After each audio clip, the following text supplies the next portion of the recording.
प्रियंका ठाकुर हो। सबको मेरे चैनल में फिर एक बार से स्वागत है।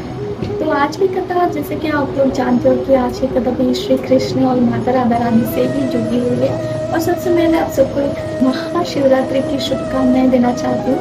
आज ही के दिन माता पार्वती और शिव जी के विवाह हुआ था, तो आप सबको ढेर सारे शुभकामनाएं हैं महाशिवरात्रि की। तो मैं आज सोच रही थी कि कुछ शिव जी, पार्वती माता जी और श्री कृष्ण और राधा रानी की कथा आपको सुनाऊं।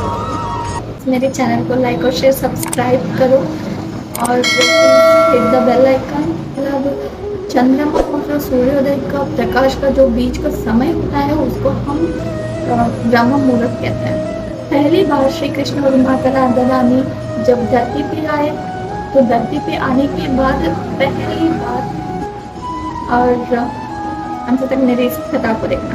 Thank you so much. Thank you. Hi guys, welcome back to my channel Priyanka Thakur हो। सबको फिर एक बार से मेरे चैनल में स्वागत है। तो आज की कहानी भी माता राधा रानी और श्री कृष्ण और पार्वती माता और शिव जी का।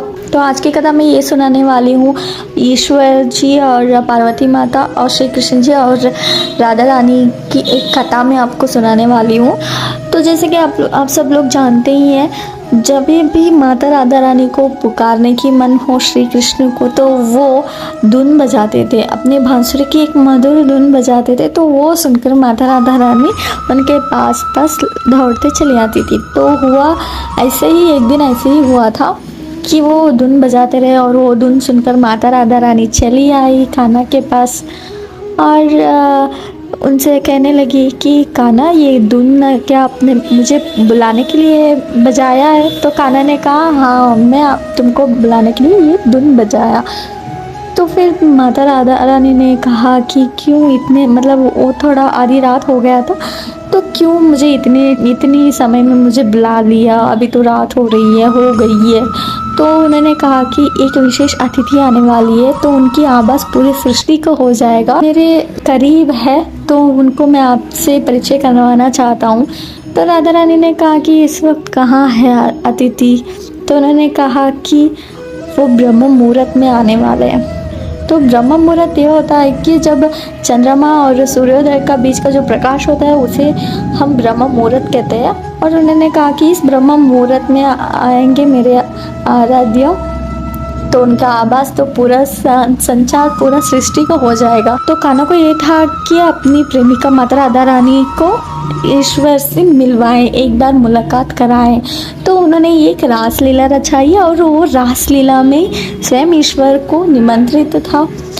तो हमारे ईश्वर भी आने लगे। तो वो आए तो उनकी पूरा वेशभूषा सब कुछ अलग था, मतलब वो गोपा रूप में आ गई थी, मतलब एक नारी के श्रृंगार के रूप में आकर उन्होंने रास किया। और पहली बार जब माता राधा रानी और कान्हा जब धरती पे आने के बाद पहली बार श्री कृष्ण ने सबसे पहले ईश्वर से मिलवाया राधा रानी को। लेकिन राधा रानी को ये पता नहीं था कि वो ईश्वर है, स्वयं भोलेनाथ जी है, लेकिन कृष्ण जी को सब कुछ पता था। और पूरी रात उन्होंने रास किया उस रात्रि। और उस रात्रि को उन्होंने कहा कि आज की रात कोई भूलने वाला नहीं है, युग युग के लिए इस रात्रि को सब लोग याद करेंगे। तो इस तरह श्री कृष्ण और राधा रानी और ईश्वर जी सब लोग मिलकर रासलीला रचाई। तो ये कथा मैं यहीं तक रखती हूँ। और बहुत सारी माता राधा रानी और श्री कृष्ण जी से जुड़ी हुई कथाएं हैं, आपके सामने लाने की कोशिश करूँगी। अगर आपको मेरी इस कथा अच्छी लगी तो प्लीज़ लाइक और शेयर सब्सक्राइब करो। धन्यवाद। Thank you so much.